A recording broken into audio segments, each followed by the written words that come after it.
में आगामी विधानसभा चुनाव होने वाले हैं, जिसमें ऑल इंडिया मजलिस-ए-इत्तेहादुल मुस्लिमीन पहली बार विधानसभा चुनाव भी मैदान में होगी। हमारे साथ ऑल इंडिया मजलिस-ए-इत्तेहादुल मुस्लिमीन के गुजरात प्रेसिडेंट साबिर काबलीवाला साहब हैं। इनसे जानने की कोशिश करेंगे कि आने वाले विधानसभा चुनाव के लिए पार्टी की क्या तैयारी है, आने वाले चुनाव में ऑल इंडिया मजलिस-ए-इत्तेहादुल मुस्लिमीन कितनी सीटों पर चुनाव लड़ेगी। साथ ही असदुद्दीन ओवैसी जहां जहां जाते हैं तो हमेशा से इल्जाम लगता है कि ये बीजेपी को फायदा पहुंचाने आए हैं, बीजेपी को सपोर्ट करने आए हैं। तो यहाँ पर इस जो बात है इसको कैसे जो है टैकल ऑल इंडिया मजलिस-ए-इत्तेहादुल मुस्लिमीन करेगी, उस पर बात करेंगे। सर, क्या तैयारियां हैं आगामी चुनाव के लिए आप लोगों की? हमने तैयारी 1.5 साल पहले की थी। 1.5 साल यहाँ पर काउंसलर के चुनाव आए थे और जब यहाँ पर पार्टी आई थी 24 दिन के अंदर हमने पार्टी रजिस्ट्रेशन भी करवाई और कॉर्पोरेशन का चुनाव भी लड़ा। उसमें 26 सीट हम लोग जीता के लाए थे। आज 1.5 साल के अंदर हम पूरा गुजरात के अंदर अपना संगठन जो है पूरा मजबूती से बना लिया है। अब हम चुनाव की तैयारी में उतर चुके हैं। कितने सीटों पर आप कैंडिडेट उतार रहे हैं? हम ज़्यादा से ज़्यादा सीटें लड़ाएंगे यहाँ पर और कुछ समय में हम लोग कुछ सीटें डिक्लेयर करते जाएंगे। अच्छा, जिस तरीके से आप पहली बार चुनाव लड़ रहे हैं, यहाँ पर आम आदमी पार्टी भी चुनाव पहली बार ही लड़ रही है, मगर जो बीजेपी की बी टीम या बीजेपी को फायदा पहुंचाने वाली बात आपके साथ ज्यादा की जा रही है, क्या समझते हैं इस पर? सीधी बात है, आपको बोलेंगे जो वोट जो है कांग्रेस के वोट टूट रहे हैं और मुस्लिम, दलित और आदिवासी के वोट जितने भी है आज तक कांग्रेस के अंदर जाते थे, वो वोट बैंक उनकी टूट रही है और वोट बैंक हमारी साइड आ रही है। वो लोग बोलेंगे कि बेटी तो यहाँ पर आप भी जानते, सभी जानते हैं। 27 साल से हम तो यहाँ पर थे, हम तो 1.5 साल हुए। 27 साल से आज बीजेपी यहाँ पर सत्ता पर है। जब कौन भी टीम था, कांग्रेस और बीजेपी दोनों एक ही है। कांग्रेस क्या करती है, जब विधानसभा को जब चुनाव आता है बीजेपी कांग्रेस के अंदर कुछ अपने नुमाइंदे रख देती है, फिर चुनाव बच जाता, जब जरूरत पड़ती है एकदम उठाकर वो लोग ले जाते हैं। और आज तक दलित, मुस्लिम, आदिवासी के वोट जितने भी है उसका दुरुपयोग किया है और वोट लेकर उनका कोई फायदा किया नहीं।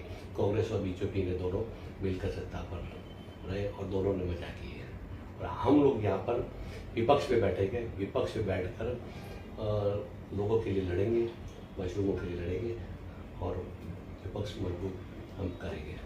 किन किन मुद्दों पे आप चुनाव लड़ने वाले हैं? एक तो सबसे पहले एजुकेशन है, बेकारी है, गरीबी है, रोजी है नहीं बिल्कुल। 2002 अपने ये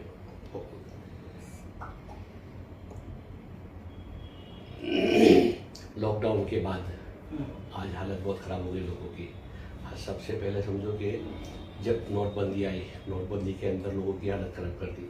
फिर जीएसटी लाए, जीएसटी के अंदर उद्योग को ख़त्म कर दिया और लॉकडाउन के अंदर जो बेचारे इतने गरीब थे वो जो रोज़ के रोज़ ला कर खाते थे, वो कारोबार बंद होने से वो बिल्कुल बेकार हो गए।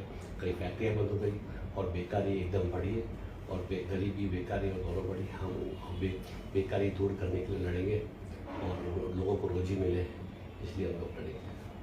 अरविंद केजरीवाल दिल्ली से जो है गुजरात के लगातार दौरे कर रहे हैं और बड़े वादे कर रहे हैं कि अगर उनकी सरकार बनती है तो बहुत सारी चीज़ें फ्री में देने की बात कर रहे हैं, रोजगार देने की बात कर रहे हैं, पेंशन देने की बात कर रहे हैं।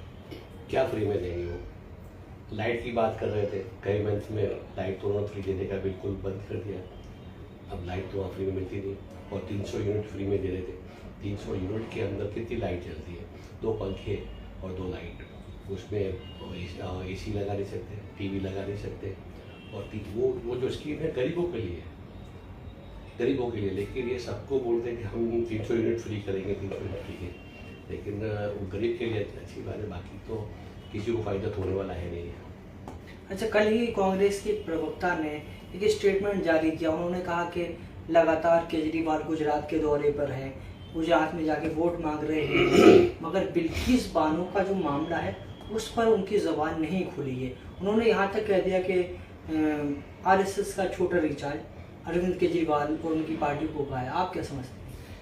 उन्होंने सही कहा, उन्होंने आरएसएस का रिचार्ज कहा।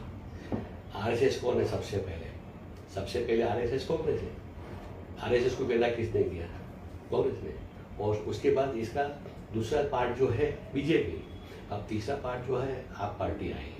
ये तीनों एक ही जगह से आए हुए और इनका तीनों का एजेंडा भी एक है और देश का कोई भला करने वाले नहीं है और ये देश को तोड़ने में लगे और देश को तोड़ डालेंगे। अच्छा, असदुद्दीन ओवैसी गुजरात आ रहे हैं, अब आने वाले दिनों में कब उनका दौरा है? ये दिवाली के बाद दौरे चालू हो जाएंगे और लगभग 20 दिन के बाद चुनाव डिक्लेयर हो जाएगा। उसके बाद कंटिन्यूस दौरे रहेंगे यहाँ पर और एंकरिंग करेंगे यहाँ पर और काफ़ी टाइम पर यहाँ पर रुकेंगे। शुक्रिया। तो ये साबिर काबली वाला साहब थे जो गुजरात प्रेसिडेंट है।